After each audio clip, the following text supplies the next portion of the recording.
Some betrayals are whispers, quiet cracks in the foundation of a marriage. But for Madeline Dalton, betrayal was the deafening slam of a car door and the sting of cold asphalt against her skin. On a desolate, rain-slicked highway, her husband, Gregory, left her for dead, casting her aside like trash on his climb to the top. He thought he was getting rid of a liability. He had no idea he had just thrown away the key to his entire world, because the headlights that pierced the darkness that night didn't belong to a stranger. They belonged to the one man Gregory never knew existed. Madeline's brother, a man with a $10 billion empire and an ice-cold thirst for vengeance. The rain fell in relentless, slanting sheets, blurring the world outside the heated cocoon of the Lexus into a watercolor nightmare. Each swish of the windshield wipers seemed to mock Madeline, counting down the seconds of the most excruciating argument of her 5-year marriage. "I don't understand why you can't just be supportive." "Madeline, Gregory, Dalton," hissed, his knuckles white on the leather-wrapped steering wheel. His voice, usually so smooth and charming in public, was now a low, venomous thing meant only for her. "This is the Westgate Charity Gala. Everyone who matters will be there. This is the night that secures my promotion to vice president." Madeline flinched, pulling her thin shawl tighter around her shoulders. The gown she wore, a simple but elegant navy silk dress she had bought from a consignment shop, suddenly felt cheap and inadequate under his withering gaze. "I am being supportive, Gregory. I just asked why you told Mr. Henderson that my family had a summer home in the Hamptons. We've never discussed that. My family. Your family is a non-topic." He cut her off, his jaw tight. "They're nobodies from a small town in Oregon, and frankly, it's embarrassing. I'm trying to build a life for us. A real life, not some pathetic paint-by-numbers existence you seem content with. The Henderson summer in the Hamptons. Now so do we. It's called networking. It's called creating an image." The lie stung worse than the insult. It wasn't just a lie. It was an erasure of her past, of who she was. For 5 years, she had believed Gregory loved her, the quiet artist who ran a small but respected gallery downtown. She had deliberately kept the true scale of her family's wealth a secret, wanting to be loved for herself, not for the Beaumont fortune. Her estrangement from her older brother Nicholas, after a bitter fight over her decision to marry Gregory, had made the separation complete. She lived on her gallery's modest income and the salary Gregory earned as a senior analyst at a prestigious investment firm. She had thought they were building a life together on their own terms. Now she saw it was all a performance, and she was just a prop. He was trying to upgrade. "But it's not real." "Gregory," she whispered, her voice trembling. "My art sales from the gallery last month. You told your friends it was your stock market genius paying for the down payment on this car. That money was for the gallery's rent." He laughed, a sharp, ugly sound that had no humor in it. "Oh, grow up, Maddie. Do you think anyone at my level cares about your little finger-painting hobby? I gave you a better story. I made you sound impressive. You should be thanking me." Tears welled in her eyes, hot and shameful. "You're ashamed of me." It wasn't a question. Gregory's eyes, cold and dark, flicked from the road to her. The manufactured charm was gone, replaced by a chilling frankness.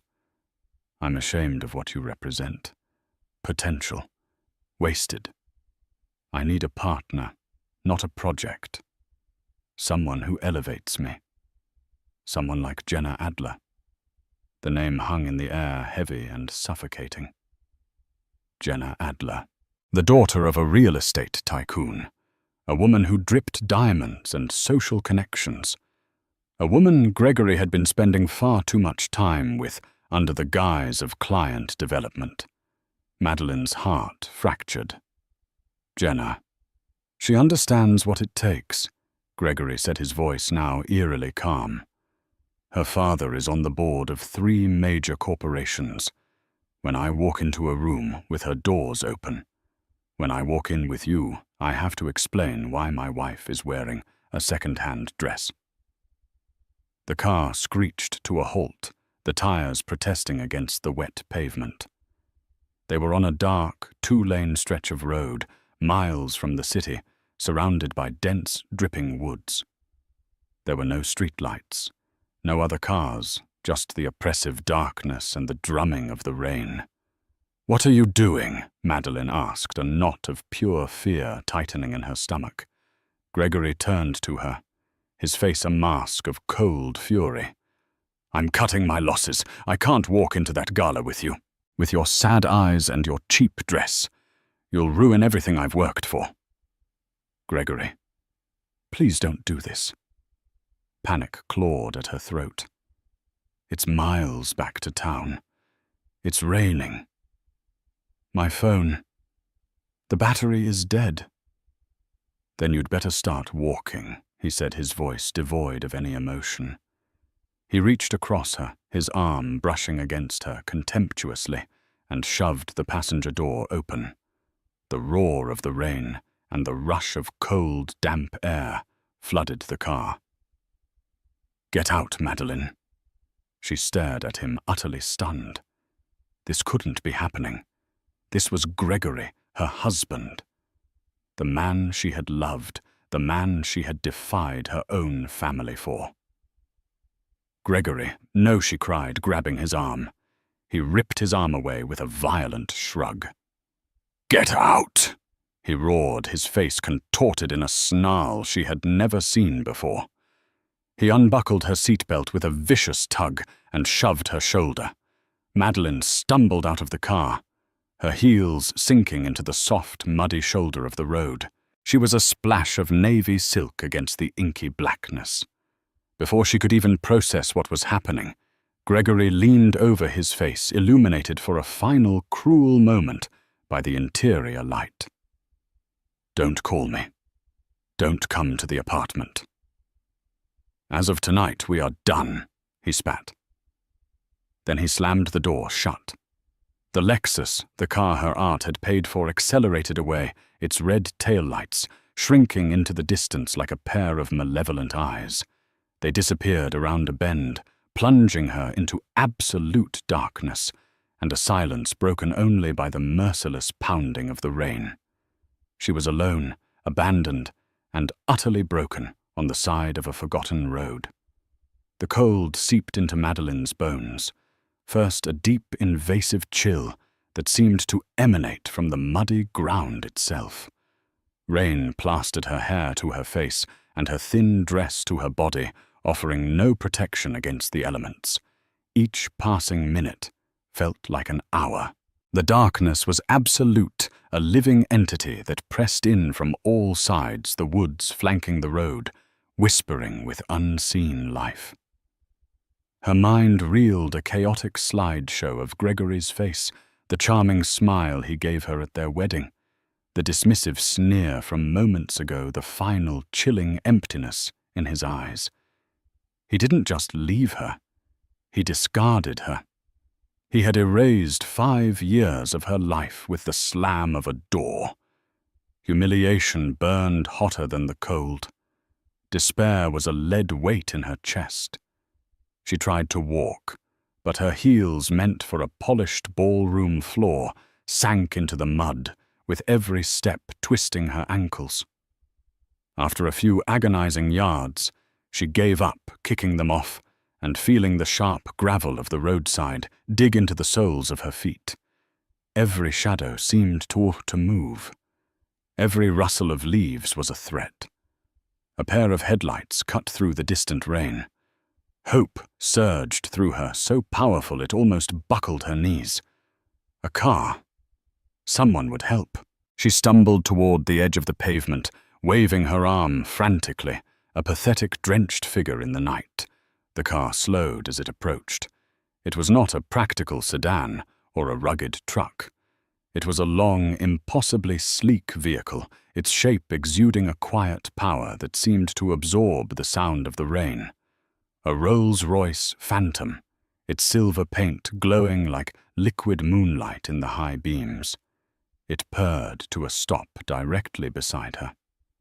Madeline's relief was tinged with apprehension. Who would be driving a car like this on a back road at this time of night? The tinted rear window glided down with a silent electric hum. Her breath caught in her throat. The man in the back seat was not a stranger. His face was one she knew better than her own, though she hadn't seen it in person for 5 long years. It was older, sharper, the lines around his eyes etched with the weight of immense responsibility. But it was unmistakably him. The same piercing blue eyes that could be warm as a summer sky or as cold as glacial ice. The same dark hair now, with a few distinguished flecks of silver at the temples. Nicholas. She breathed the name a ghost on her lips. Nicholas Beaumont. Her brother looked at her. His gaze swept over her shivering frame, her ruined dress, her bare, bleeding feet, and the despair etched on her face. The calm, controlled expression he wore like a piece of bespoke armor, shattered, replaced by a storm of fury so intense it seemed to suck the air from around them. "Get in the car, Maddie," he said. His voice was dangerously quiet, a low rumble that promised devastation. It wasn't a request. The driver's door opened, and a man in a crisp suit, his expression impassive, swiftly opened the rear door for her. Madeline numbly slid onto the plush leather seat, which felt warmer and softer than anything she had ever touched. The door closed with a heavy, satisfying thud, sealing them in a world of absolute silence and understated luxury. The rain was now just a silent film playing on the windows. Nicholas immediately shed his tailored suit jacket and wrapped it around her trembling shoulders. It smelled of cedar leather and something uniquely him, a scent of power and home that she hadn't realized she had missed so desperately. He pressed a button on the console, and a panel slid open to reveal a small, stocked bar. He poured a measure of amber liquid into a crystal glass and pressed it into her hands. "Brandy. Drink it." She did as she was told, the fiery liquid chasing away some of the deep internal chill. The tears she had been holding back finally came silent, at first then racking her body in great shuddering sobs. Nicholas didn't say anything. He just pulled her close, letting her cry into the fine fabric of his shirt. He held her with a strength that was both fierce and gentle, a protective embrace that she hadn't felt since she was a girl who believed her big brother could slay any dragon. After a long time, her sobs subsided into hiccuping breaths. He gently pushed her back, his eyes searching her face. "Tell me everything," he said, his voice still low, but now laced with a raw, protective anger. "Tell me his name." Gregory Dalton," she stammered. A flicker of recognition, and then pure contempt crossed Nicholas's face. The mid-level analyst at Sterling Whitfield. The one with the inflated ego and the less-than-stellar performance reviews. Madeline stared at him bewildered. You know who he is?" "I know everything about him," Nicholas replied, his tone glacial. "I've had a discreet security detail keeping an eye on you since the day you married him. Maddie. I never trusted him. I told you he was a parasite looking for a host. I was waiting for you to see it too. I never imagined he was capable of this." His hands clenched into fists on his knees. "Where was he taking you? The Westgate Charity Gala, she whispered. He said I was an embarrassment, that he couldn't be seen with me. Nicholas's jaw tightened until a muscle jumped. He picked up the sleek integrated car phone. Peterson, he said, his voice sharp and clear. Change of plans. We're not going to the airport. We're going to the penthouse. And I want you to initiate the Dalton Protocol, full spectrum. I want his professional, financial, and social life dismantled by sunrise. I want him to wake up tomorrow morning having lost everything he thinks he owns, and I want it to be surgical. There was a pause, and then a calm, professional voice replied from the other end.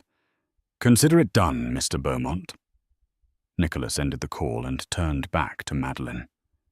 The fury in his eyes was now a terrifyingly cold, focused light. He threw you out of his car, Nicholas said, as if tasting the words and finding them poison. Tonight, Maddie, we're going to throw him out of his entire life. For the first time that night, a flicker of something other than pain ignited within Madeline. It was a tiny, dangerous spark. In the silent, opulent sanctuary of her brother's car, surrounded by the power she had run from for so long, she finally understood. This wasn't just a rescue. It was a declaration of war. The Rolls-Royce glided through the city, a silent predator in the rain-slicked streets. They didn't drive to the modest two-bedroom apartment Madeline shared with Gregory, a place she now realized was a stage for a life that was never real. They ascended, climbing higher and higher into the heart of the city until they reached the private secured entrance of the Beaumont Tower, the glittering centerpiece of Nicholas's global real estate empire. The penthouse was less a home and more a kingdom in the sky. Spanning 3 floors, its floor-to-ceiling windows offered a panoramic view of the sprawling city lights below a universe of twinkling stars that Nicholas commanded. The decor was minimalist, but exquisitely expensive. Original abstract paintings on the walls, sculptures that belonged in museums and furniture that was both art and function. The sheer scale of it was overwhelming, a stark, brutal contrast to the life Madeline had chosen. A quiet, efficient woman in a grey uniform, the housekeeper she presumed met them at the door, taking Nicholas's jacket without a word and handing Madeline a plush cashmere robe. She was guided to a sprawling guest suite that was larger than her entire apartment. The bathroom was a marble sanctuary with a rainfall shower and a closet filled with a curated selection of new clothes in her size. As the hot water washed away the grime and the cold of the roadside, it felt like she was shedding her old life. The naive, forgiving woman who had made excuses for Gregory's ambition, who had believed his lies, was being scrubbed away. Stepping out of the shower and wrapping herself in the impossibly soft robe, she looked at her reflection. Her eyes were red-rimmed and puffy, but beneath the pain there was a new hardness, a glint of steel she hadn't seen before. It was the Beaumont steel. When she emerged, Nicholas was waiting for her in the vast living area. A fire crackled in a sleek, modern fireplace. On the table before him was a spread of food soup, sandwiches, and hot tea. Beside him sat a severe-looking man in his late 50s with thinning grey hair and wire-rimmed glasses. This was Mr. Peterson, the voice from the phone, Nicholas's chief counsel and right-hand man. "Eat first," Maddie Nicholas said, his tone gentle but firm. She did, surprised by her own hunger. As she ate, Nicholas and Peterson spoke in low, clipped tones, referencing documents on a tablet Peterson held. Words like asset forfeiture, forensic accounting, and character defamation clause floated in the air. It was the language of destruction, wielded with calm corporate precision. When she finished, Nicholas pushed a cup of tea toward her. Now he set his focus entirely on her. "I need you to tell us everything. every condescending comment, every financial loan he never paid back every time he used your gallery's success to bolster his own image. Don't spare a single detail. Every insult is a nail for his coffin. And so the dam broke. Madeline talked for over an hour, the words pouring out of her. She spoke of how Gregory had convinced her to co-sign for the Lexus, putting only his name on the title, but using a significant sum from her gallery's account for the down payment.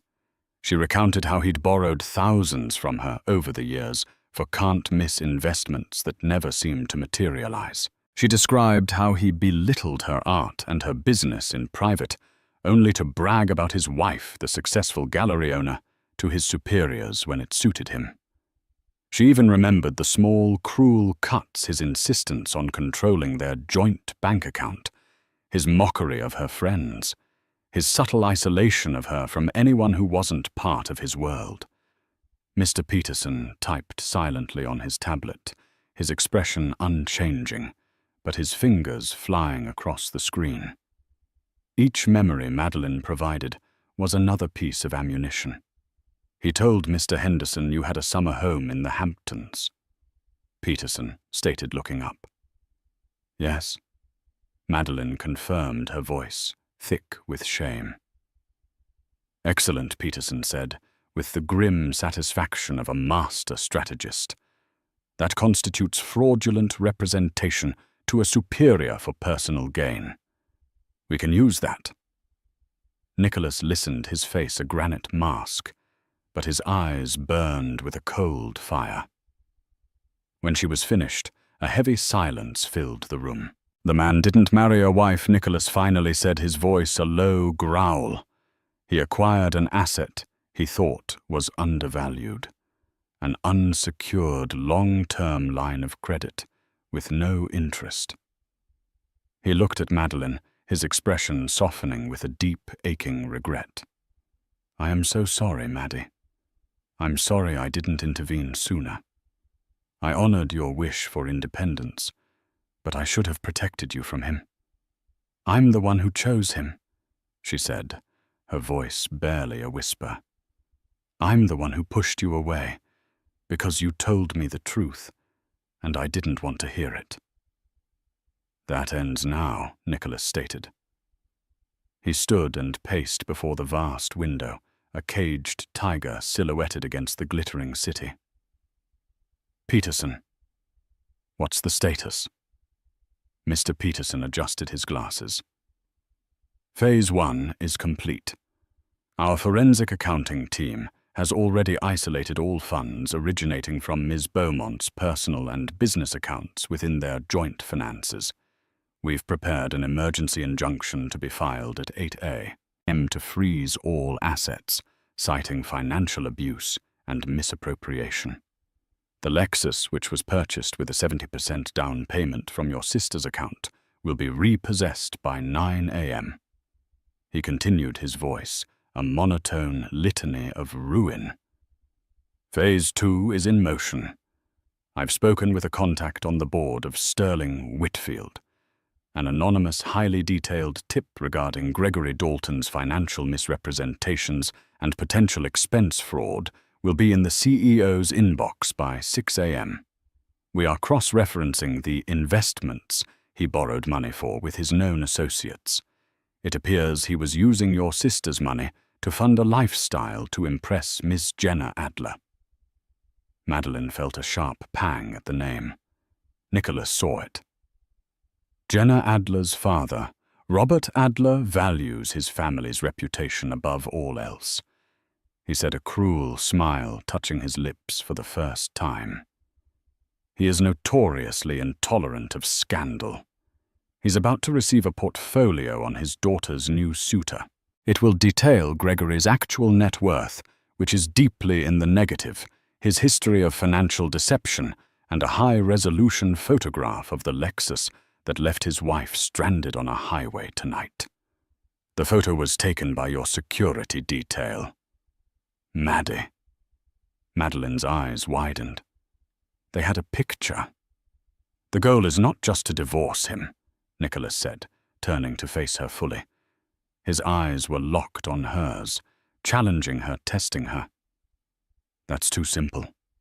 The goal is to make him an untouchable, a pariah, to strip him of the status he values more than human decency, to ensure that every door he tries to open is slammed shut in his face.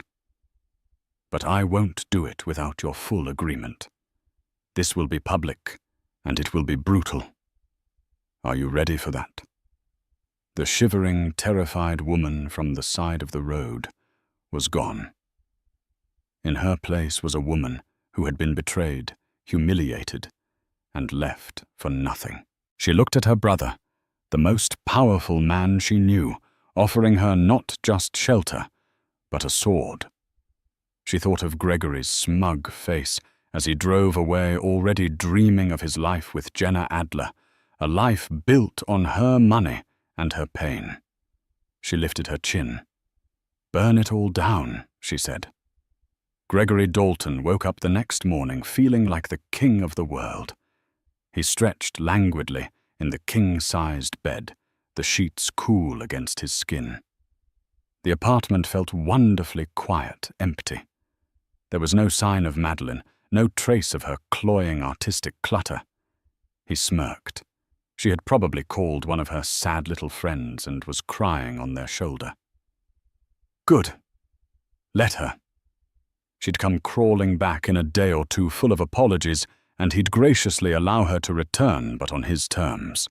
More support, less questioning. He'd had a fantastic night after dropping her.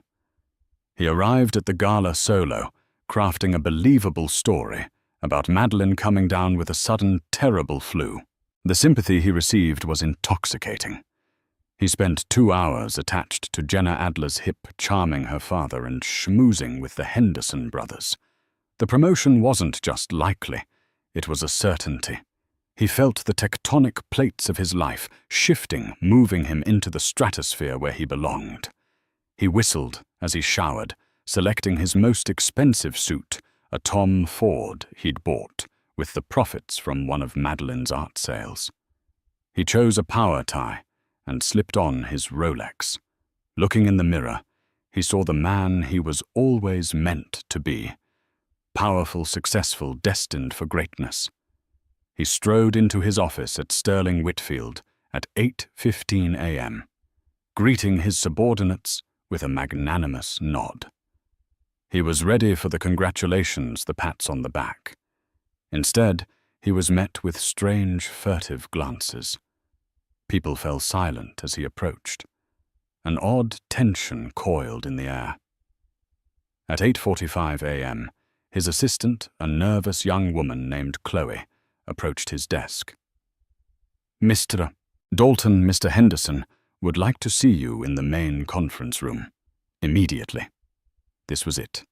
The promotion. He smoothed his tie, a confident smile spreading across his face, and walked toward the conference room. But the sight that greeted him was not a celebration. Seated at the long mahogany table were Robert Henderson, the firm's senior partner, the head of human resources, and 2 grim-faced men in dark suits from the legal department. There was no coffee, no pleasantries. "Gregory." "Sit down," Henderson said, his voice flat and cold. Gregory's smile faltered. He sat. Henderson slid a file across the table. "We received an interesting email this morning. It contained a detailed breakdown of your financials. It alleges, among other things, that you have systematically misrepresented your personal wealth to both clients and senior management." Gregory's blood ran cold. "That's absurd." "Slander. Who would? It also alleges the HR director cut in that you have been falsifying expense reports. Specifically, charging personal dinners gifts, and even a weekend trip to a Napa resort to your corporate account under the guise of client entertainment." She slid a stack of receipts and a highlighted credit card statement next to the file. "All of these charges seem to correlate with your time spent with Ms. Jenna Adler." Panic, slick and oily, began to rise in his throat. This was impossible. Who could know this? But the most troubling part. Gregory Henderson continued leaning forward. His eyes like chips of flint is the claim that your seed money for the Dalton Investment Fund you've been bragging about, the fund that has been the primary basis for your performance review, was not from your own savvy market plays, but was directly misappropriated from your wife's small business account. Money you have never paid back. Gregory's mind was a blank, roaring void. He couldn't breathe. My wife, she would never. This is a misunderstanding.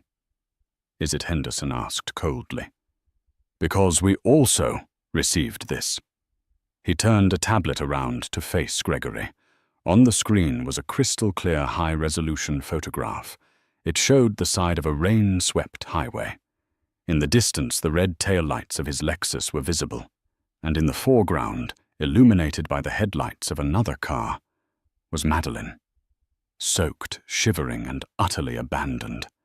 The timestamp in the corner read 10:17 p.m. The air left Gregory's lungs in a whoosh. He felt like he had been punched in the gut. Sterling Whitfield has a zero-tolerance policy for fraud, the HR director said, her voice clinical.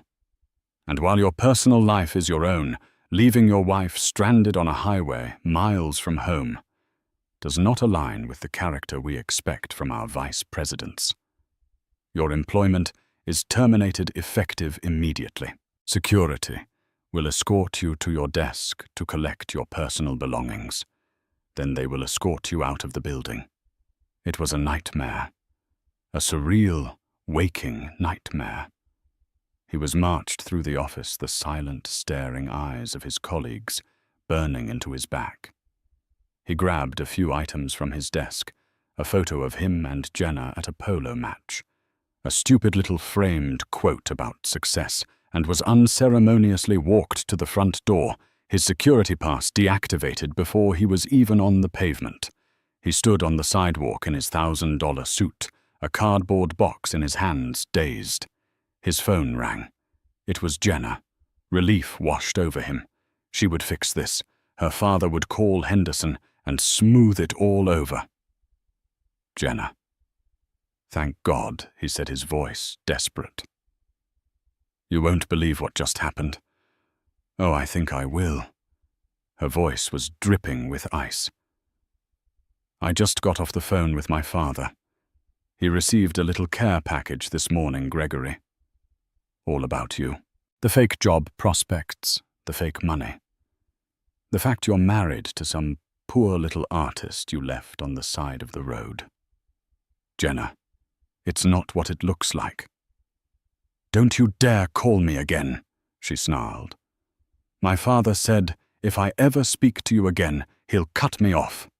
You are a disgusting social climbing fraud, Gregory. You are poison. Lose my number. The line went dead. Stunned, he fumbled with his phone, trying to access his online banking app to see how much money he had left. Access denied. He tried again. Access denied. Your accounts have been frozen by a court order. A court order? On what grounds? He frantically tried to call Madeline. The call went straight to voicemail. He tried again. Voicemail. He looked down at his Rolex. The time seemed to mock him.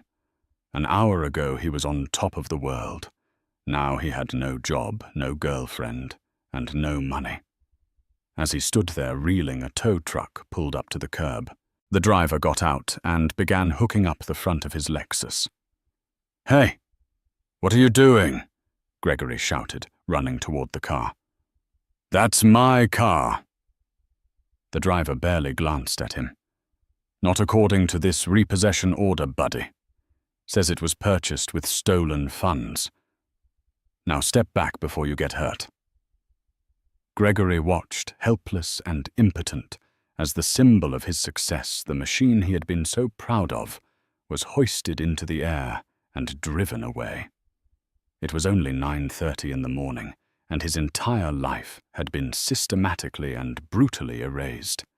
He didn't know how. He didn't know who. All he knew was that he had made a terrible, terrible mistake. The next 48 hours were a free fall into a hell of his own making. When Gregory finally managed to get a taxi back to his apartment, a humiliating experience that involved him pleading with the driver to let him run upstairs to get cash he didn't have, he found his key no longer worked. The lock had been changed. A crisp white envelope was taped to the door. His hands trembled as he tore it open.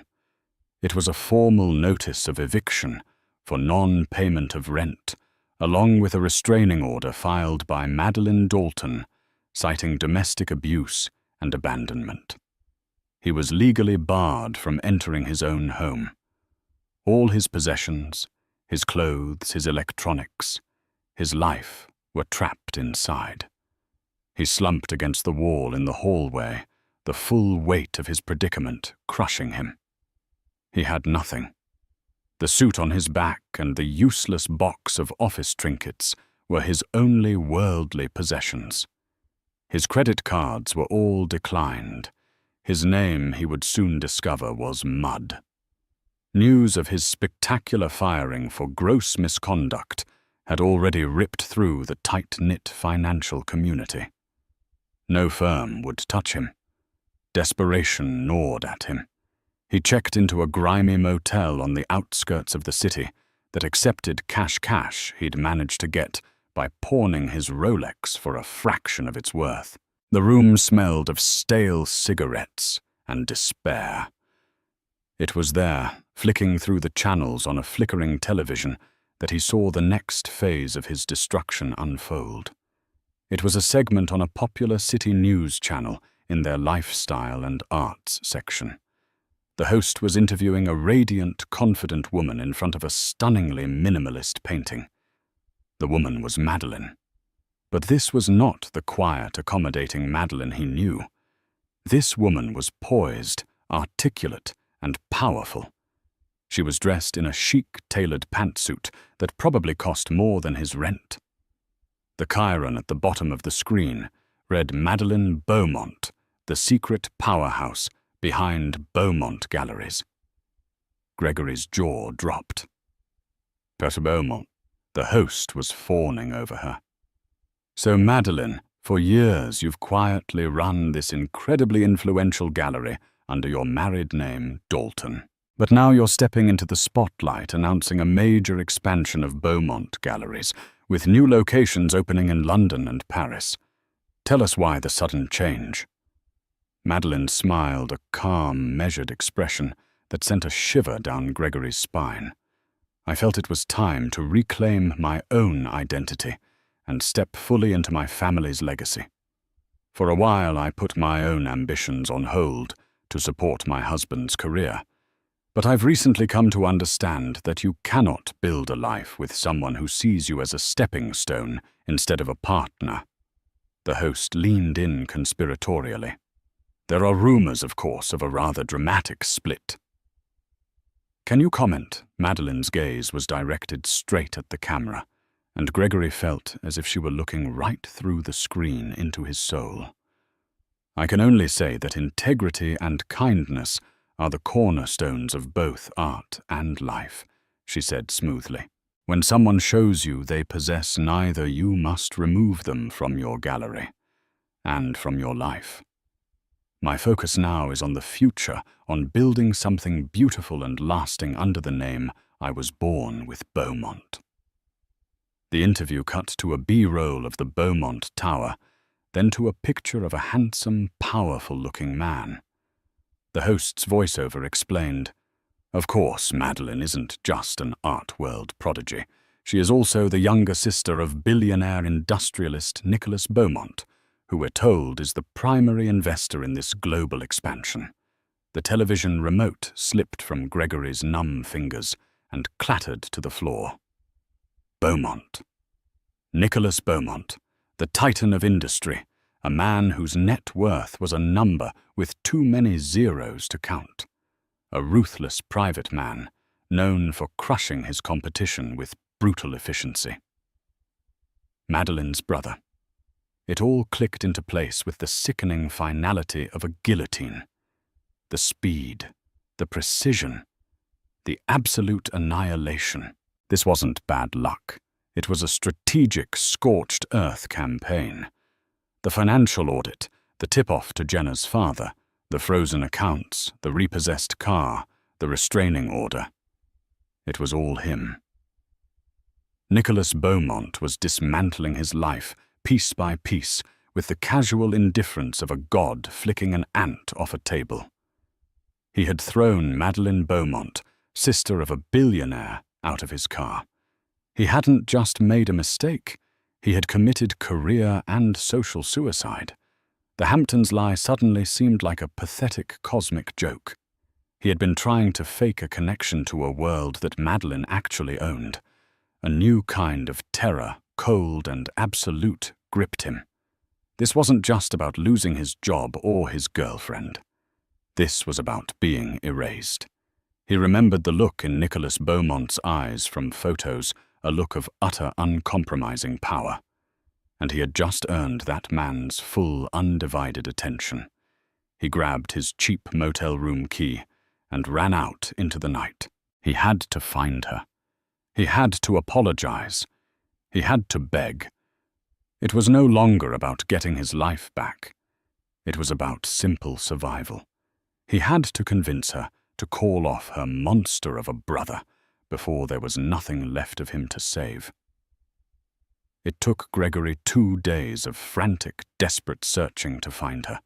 She wasn't at their old apartment, and security at the Beaumont Tower laughed in his face when he tried to get to the penthouse.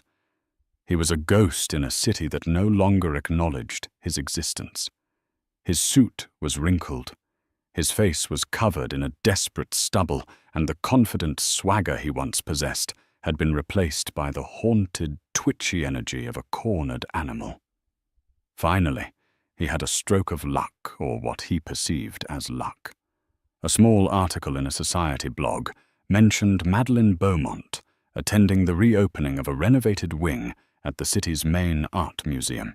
He spent his last $20 on a taxi to get there, looking pathetic and out of place as he tried to slip past the elegant black tie crowd.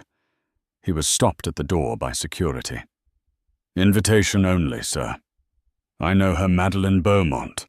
I'm her husband," he pleaded, his voice cracking. The security guard gave him a look of pure pity and contempt.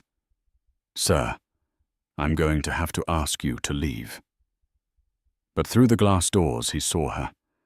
She was standing in the center of a rotunda, bathed in soft light, holding a glass of champagne. She was laughing, surrounded by a circle of distinguished-looking people who were hanging on her every word. She looked regal, untouchable. This wasn't the woman he had abandoned. This was a queen in her court. Seeing her so radiant, so powerful while he was reduced to this pathetic shell ignited a fresh wave of fury and self-pity. He shoved past the guard, shouting her name. "Madeline!" Heads turned. The civilized chatter died. 100 pairs of eyes focused on him, the disheveled madman who had just crashed their exclusive party. Madeline's smile froze. Her eyes met his across the polished marble floor. For a moment he saw a flicker of the old Madeline, a hint of shock and maybe even fear. But it was gone in an instant, replaced by a calm, icy composure. 2 large security guards were on him immediately, grabbing his arms in a bruising grip. But Nicholas Beaumont, who had been standing just at the edge of the circle, held up a single hand. "It's all right," he said, his voice quiet, but carrying an authority that made the guards pause. "Let him speak." He and Madeline walked toward Gregory, stopping a safe 10 feet away. They stood, side by side, a united front of wealth and power. "Madeline, Maddie, please!" Gregory begged, his voice raw. The guards still held him a necessary humiliation. "You have to listen to me. This has to stop. Your brother, he's ruined me. I've lost everything. My job, my car, my home, everything." Madeline's expression was unreadable. "You seem to be confusing cause and effect, Gregory. My brother didn't ruin you. You did. You built a life on a foundation of lies, and all he did was kick out the support beams. It was a mistake," he cried, his voice echoing in the now silent hall. "I was stressed I wasn't thinking I love you, Maddie. I've always loved you. We can fix this. Just call him off." A low, humorless chuckle came from Nicholas. "Love," he said, stepping forward slightly. "Let me tell you what you love, Mr. Dalton. You love the idea of a wife who is pretty and quiet. You love the idea of a wife who funds your ambition without questioning it. You love the idea of a wife as an accessory. You don't love her. You tolerated her. And when you thought you had a chance to trade up for a shinier accessory, you threw her away in the dark on the side of a road like a piece of garbage." Every word was a perfectly aimed blow. Gregory flinched. "This isn't fair," he whimpered, turning his desperate gaze back to Madeline. 5 years, Maddie. We had 5 years together. Doesn't that mean anything?" And then Madeline took the final step forward, her eyes clear and unwavering. The cold fury he had seen in her brother's eyes was now reflected in hers, refined into something sharper, more personal. "It meant everything to me, Gregory. It meant trust. It meant partnership. It meant believing we were a team," she said, her voice steady and clear, each word cutting through the silence. "But it never meant that to you. You asked for my support, and I gave it. You asked for my money, and I gave it. You asked for my loyalty, and I gave it. And in return, you gave me contempt." She paused, letting the weight of her words settle. "You were right about one thing that night. You said you needed a partner who elevates you. You were just too stupid and arrogant to realize you already had one." She looked him up and down from his rumpled suit to his terrified eyes and delivered the final devastating verdict. "The difference between us," she said, her voice dropping to a near whisper that was somehow more chilling than a shout, "is that when I was left with nothing on the side of that road, my family came for me. When you are left with nothing which is right, now you will see that no one is coming for you. You are completely and utterly alone." With that, she turned her back on him. It was a gesture of absolute finality. "Get him out of my sight," Nicholas said quietly to the guards. As they dragged him away, kicking and pleading, Gregory watched Madeline's back. She never looked back. Not once. She simply took her brother's arm, and together they walked back into the light, leaving him behind in the darkness for good. 3 months later, the city breathed a different air. Or perhaps it was simply Madeline who had learned to breathe again. The name Dalton felt like a borrowed coat she had finally returned ill-fitting and foreign.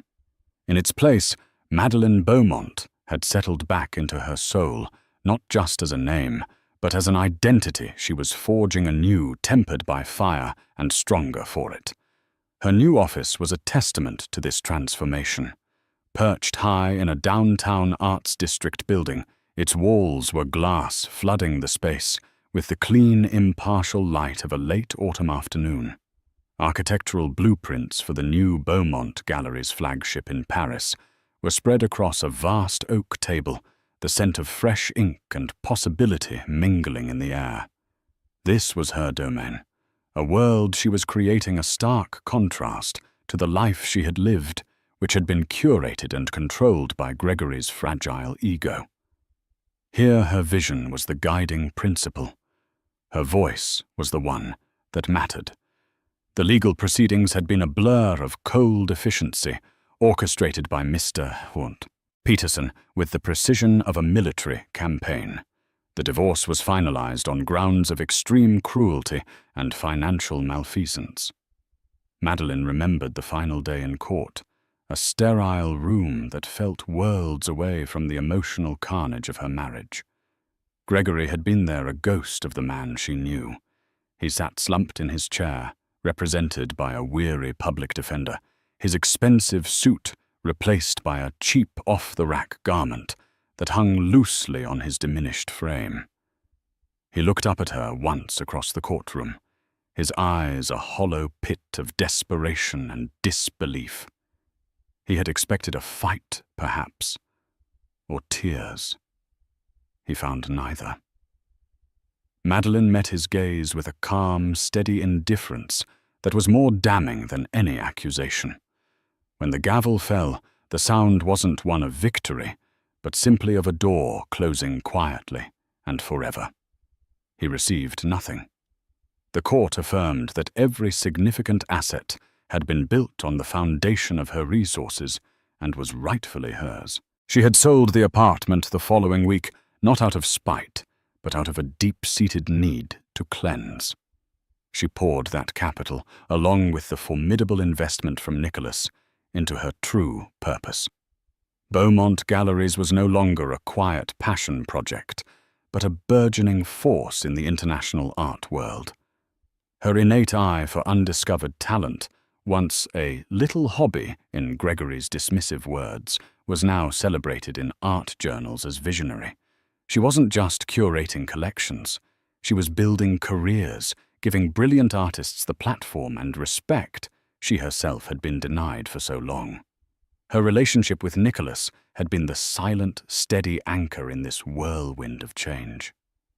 The 5 years of strained silence had evaporated, replaced by an easy, profound understanding. There were no recriminations, no patronizing and I-told-you-sos. One evening, as they shared dinner on the terrace of his penthouse, he had looked out at the glittering city and spoken with a quiet regret. "I thought I was respecting your independence," he'd said, his voice low. "But I see now that I let my pride get in the way of protecting my little sister. I'm sorry, Maddie." She had simply reached across the table and squeezed his hand. "You were there when it mattered, Nick. You didn't just save me from a bad situation. You helped me find myself again." He had given her resources, yes, but more importantly, he had given her his unwavering belief, stepping back to let her lead a silent partner confident in her strength. A soft knock on her office door pulled her from her reverie. It was Mr. Peterson, his posture as impeccable as his suit, a leather-bound file held in one hand. "Ms. Beaumont, I hope I'm not disturbing you. I have a final update if you have a moment." "Of course, Mr. Peterson. Please come in," she said, gesturing to a chair. He remained standing, a deliberate choice that signaled the brevity of his report. "This is regarding the Gregory Dalton matter.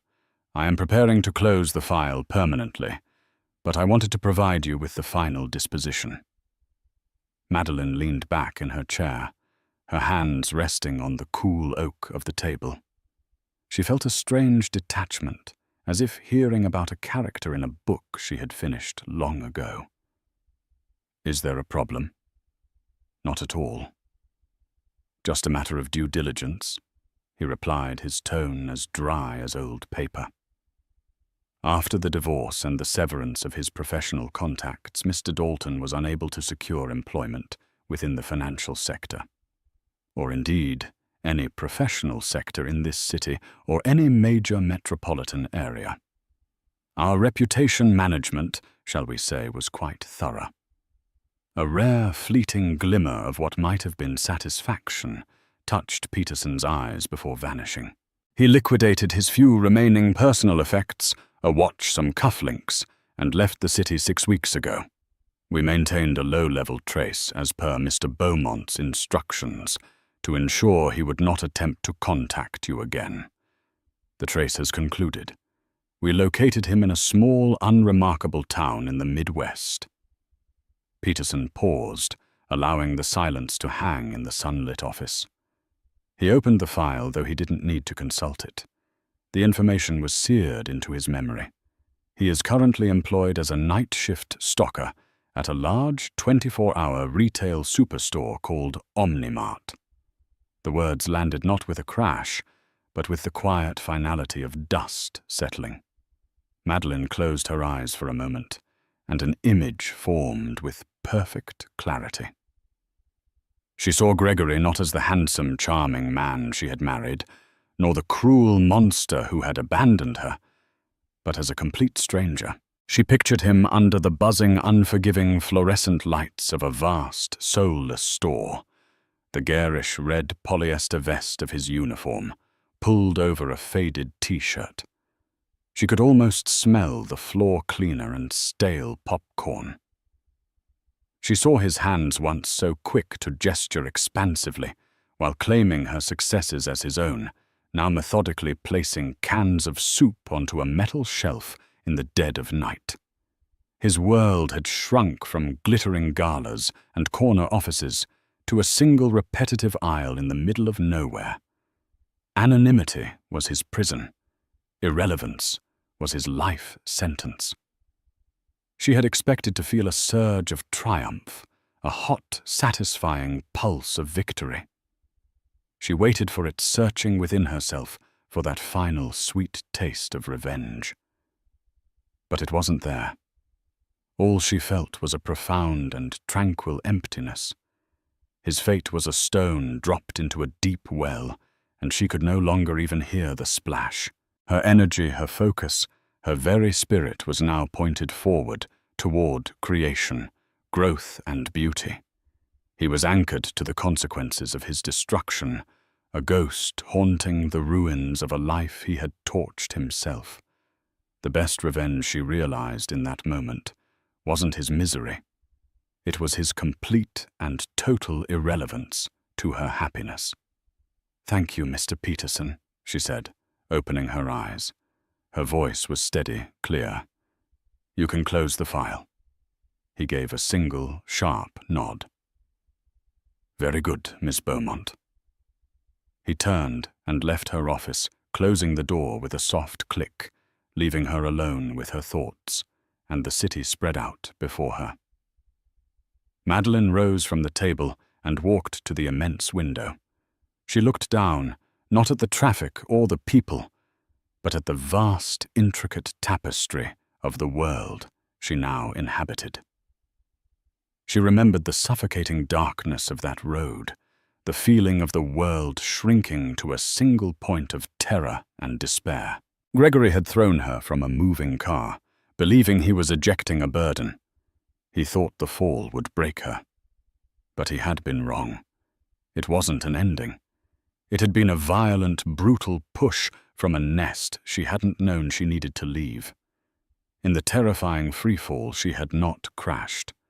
She had been forced to unfurl wings she never knew she possessed, and learn in the most brutal way possible how to fly. And from this height, the view was glorious. Madeline's story is a powerful reminder that sometimes hitting rock bottom is the only way to find the solid ground you need to rebuild. Gregory thought he was throwing away a weakness, but he was actually unleashing a strength he was too blind to see. It wasn't just about the money or the powerful brother. It was about a woman reclaiming her name, her power, and her worth. The ultimate revenge wasn't watching him fall. It was the triumph of her own rise. She didn't just get even. She got ahead, building an empire on the ashes of a life he tried to burn down. What did you think of Madeline's transformation and Gregory's ultimate fate? Was his downfall justified? Let us know your thoughts in the comments below.